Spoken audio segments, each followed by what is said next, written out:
Hi, I'm John Shear. There's a line that lies at the heart of every phase of URBANIA's production. It's a line that sits at the top of every page of every draft of the screenplay. It's a line that I told Dan Futterman, the actor who plays Charlie, to say to himself whenever he felt distant from the character. It's a line that I said to myself. It's a line that I said probably to every member of the crew for the year that it took us to get from pre-production all the way through post. Don't worry, I get everything under control. I like the line so much that I had the character say it twice. Don't worry, buddy. I got everything under control. It's a line that's actually from the play Urban Folktales by Daniel Rice, which was the source material for the movie. And in the play, that line was actually very true to the character. He was a man who was in control. Chris, his lover, says to him in the last scene of the play, Chris is alive in the play, says, "You just have to eat up all the air in the room." And for a screenplay, we changed that and made things much tougher for Charlie. Oh, hey, oh, sorry. Listen, man, I've never done this before. I'm just trying to get home, really. You know, I stopped in some fucking place over there. He was naturally somebody who let the air through him. I gotta take a leak. I go in there and I assume the position, right? I got my hands full, right? And some motherfucker comes in before I even notice. So every phase of the adaptation was to crack open the experience of having lost control. Motherfucker's making off with my wallet, you know? And I just got my hands full, right? I'm gonna turn to The fucking car. The director's job, I think, is to use every tool at his disposal or her disposal to express how this feels. Every project is a different this. And for URBANIA, the this was how loss of control feels. Loss of control can be a wonderful thing when you fall in love. It's an experience that you actually don't have much control over. It's like being in a fairy tale. But when you lose that love, especially under horrific circumstances, it can feel as if you're living in an urban folk tale. URBANIA isn't anybody's idea of a traditional naturalistic narrative, but to me, all of the fragmentation and stylization is actually an effort to get a documentary feel for Charlie's experience, for what the world looks and sounds and feels like to somebody who's been through the horrors that he's been through. If the stylization is something that you don't like, that's not something you should blame on the playwright. That's something that you should blame on me. If the stylization is something that you like, you should praise the playwright because we wouldn't be able to do the things we did without that solid foundation. But all the changes that were made, bringing in the tales, having Chris be dead, moving back and forth in time, were things to get closer to the way the world looked and felt to me when I lost control over my own life. Well, actually, to a large extent, the whole idea of making a movie was my attempt at getting control over my life. I'd been an actor, and when I turned 30, I decided that if I complained about anything more than 3 times, I had to do it, that my job was not to become bitter. And when I complained about a film director for the 3rd time, I went, okay, I guess I got to do this. So in making the movie, I tried to actually learn from the experience that I felt Charlie got to, which is that the best way to gain control over your life is to admit that you don't have any.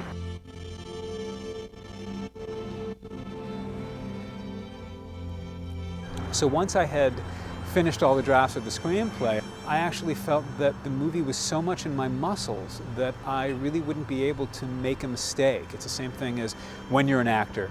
You use your rehearsal time and your prep time to get the part so much in your muscles that you can get out of your head and get it into your body. You've done the brain work, now you can just get out of your head and let it happen. So here, when I met with designers, when I met with the cinematographer, when I met with people who were perhaps going to be part of the film, I really didn't demand to see a lot or ask to see a lot. There was a vibe that I got and felt that this person would be right. That's how we got to work with a lot of people who'd never done this before. With the actors, I didn't put people through auditions. I really had a sense, having seen different performances over the years that I was working on the screenplay, that there were people that I had in mind. The casting director brought up some other people, and I just watched everything I can get my hands on of the actors' work that I felt would be appropriate. With somebody like Dan Futterman, I had seen his work on stage and saw some films, there were extremes to this character that I'd never seen him do before. But I felt in looking at the whole of his work that there was a fluidity to him that Charlie needed to have. And there was also a groundedness that I needed, especially since the movie got so stylized. With Matt Kiesler, there is about as hard a thing as you can ask an actor to do is to play somebody who's dead. With Matt, what I noticed in looking at a lot of his performances, from Waiting for Guffman to Last Days of Disco, what all of them had in common was that he has a certain formality to him in terms of the fact that he's well-mannered. He's a Midwest guy. And that worked very well to have this idealized person who in fact is always saying no. By keeping the connection between those characters while he's saying you don't belong here, the fact that it comes out of Matt's manners rather than a negation or a rejection work completely. So that when the movie's nearly over and you discover that the character's dead, you can think retroactively and now understand what that formality is actually coming from. With Alan Cumming and the character of Brett, you have a scene where a character is dying, though it's never said what he's dying from. We can surmise that it's AIDS. You have to have a sense that he was the life of the party, that there's a great deal of backstory that's not really discussed in that scene. Because of all of our associations with Alan, if we've seen him in movies, or even just who he is, because he's perhaps the most charming person on the planet, when he's playing it a low key, you kind of sense where that was from. That's why he's perfect for the part. What you want to find are actors who, while you're confident that they can get to where you need them to be, have actually never gone to that place. These characters, I think, were opening doors inside at least their professional lives, what they were showing on camera, that I hadn't seen them do before. That is sort of a nuclear explosion on film.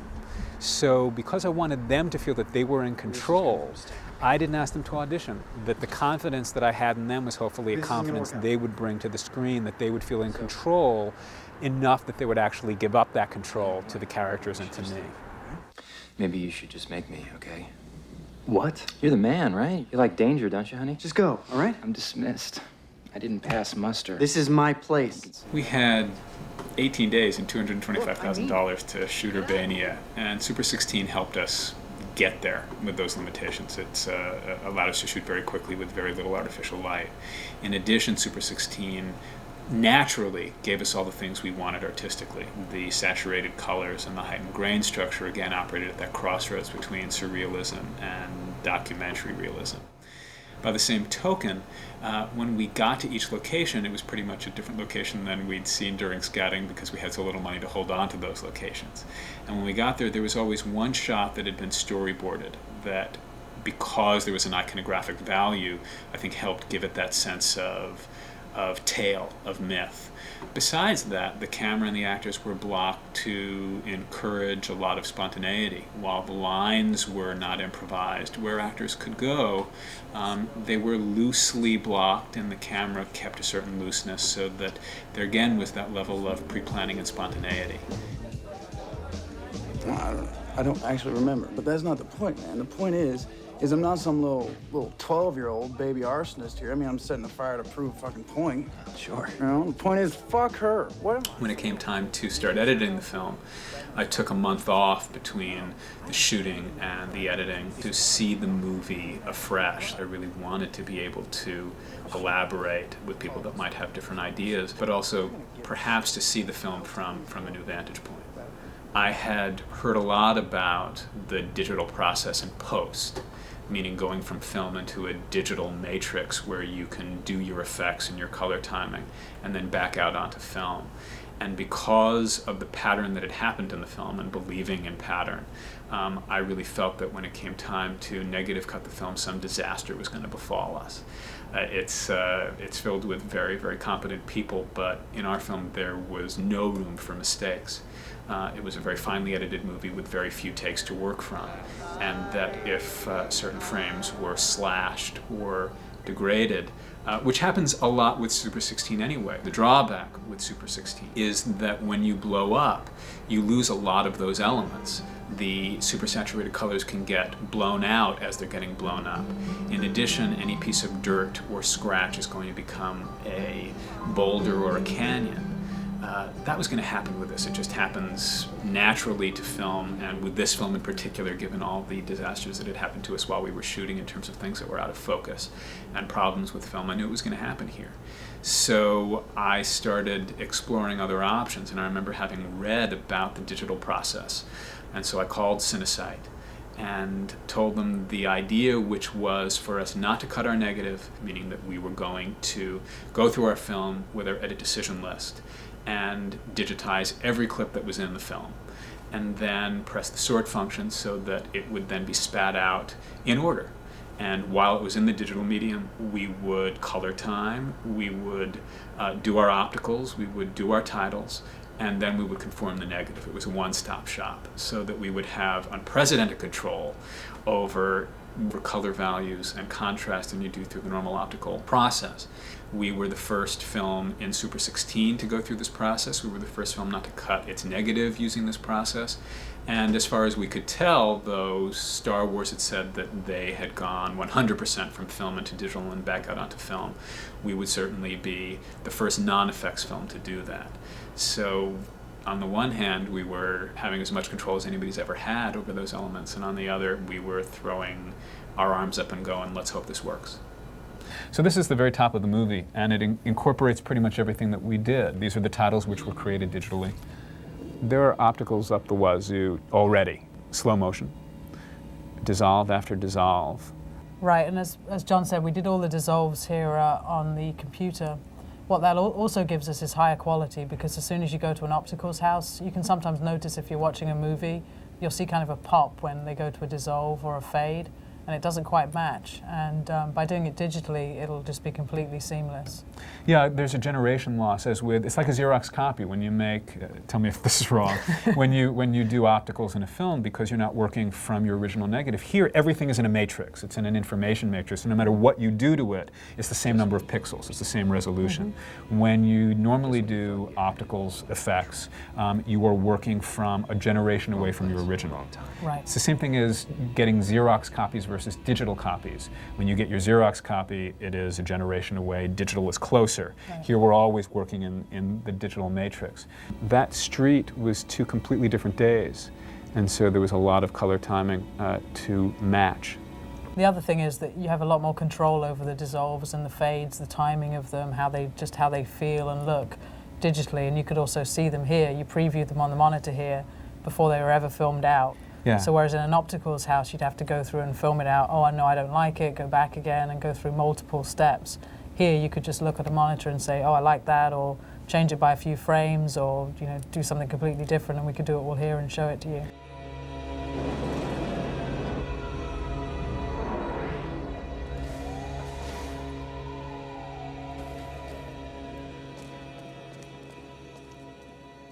What John did is he worked closely with our colorist here, Julius Fried, and communicated his vision of what he wanted to see in the film to him. And then he was able to use this extremely complicated-looking color corrector to come up with the look that you wanted. I mean, you personally probably wouldn't want to touch any of these controls. I don't think I'd be allowed to.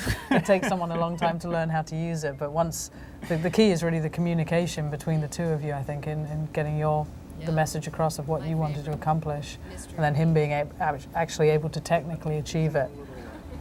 So what you're seeing now is every shot that went through, as John said, was graded, and if it was a particular look that you wanted to save to reference somewhere else later on, we could save that frame into memory and then come back to it, so we could make sure that everything fitted together in the end. And it really was a back and forth in some ways between you and the colorist of getting where you wanted to go with it. Yeah, I mean, it's again, what's so exciting about this process, and what's great about being a director is that you're actually a stage manager to a certain extent. You hope that you bring around you people who are extremely willful and talented, and it's your job really to give them the environment in which they can be as creative as possible. And you try to give as much information as specifically as possible so that they are using their imagination and their muscles to contribute to a world that you're trying to build. Taxable fund. One gets overtaxed, you got another one to start all over again. And then there's my favorite. The entire movie is basically hermetically sealed. In order for the movie to work, you have to believe that everything is suffused with the sensibility of the lead character. It's not filmmaking decisions. When we did it musically, it wasn't for source music. We cut to all of our music, so there was never a sense of a music supervisor buying a piece of music that was going to be commercial and helping out with the soundtrack. It was the fact that the lyrics of all the songs actually have to do with what the lead character is going through, and the edit rhythms are the same as the music rhythms. That's why we chose those pieces. All the dialogue in movies that are playing on TV that a character is watching, or a soap opera, or even the Walla, what everybody else is doing, are either from folktales or directly relate to what the lead character is going through. By the same token here, everything is color graded so that there is a world. When you know that you're in Tales, when you know that you're in a flashback for Charlie, what we really did that had not been in the original film was create a color that was much more vital. I think it was very interesting for us to work with someone like you who had such a, it's unusual to find people who have such a complete vision as you did of every, as you say, every little detail that has to fit in with the movie. I think that was both interesting and a challenge for us. Yeah, it can be a bit much, I'm sure. But for instance here, you know, this is a mix of dissolves and digital titles. That's me entering the subway. What was fun for us was, again, trying to create a seamless world where you did feel that you were in somebody's head, and the colors really helped. Hey, that's what I eat. You know, I heard this story about this friend of a friend of mine. I know this one. Remember the 50s? People fought back then to it, and just as hard. Up the ass and The mouth to... other thing that we get to do here that this brings up is that some of these images are resized. One of the things that you get to do on this system is, if you have a boom shot, for instance, fortunately we didn't, you can use this system to actually blow up your image to get rid of that. You can blow it up, you can shift it, shift the picture up. You can even do, you know, you do a zoom in here as well. If you wanted to zoom into something, you could do that in here too. No, I'm sorry, this is your story. Go ahead. One of the things that was difficult for us, and we spent a long time on this, this series of images, there's a title that's going to go behind a building. That's something that a normal optical house can't do. He's standing in front of those titles there. The fact that so much is happening with dissolves, what we also have happening here is a number of different film stocks, a number of different times in which things were shot. And trying to create a fairly fluid experience for the audience while all of these disjunctive things are happening. The worst that would happen is if you're really aware of color jumps. You would be if we hadn't worked on it. And the fact that we're all sitting here in this room really helped that system work. You think you got it all figured out. You don't know shit about me. What did you do? When I look at the movie, a lot of people ask what I would change, and I think that with all this hindsight, I really wouldn't change anything. It is what it is, and I'm really relieved that when I look at it, I feel that way. It's not perfect, and it is a product of a lot of accidents and limitations and inexperience, but it seems to be as complete a vision as I could hope for what we tried to achieve. Thanks.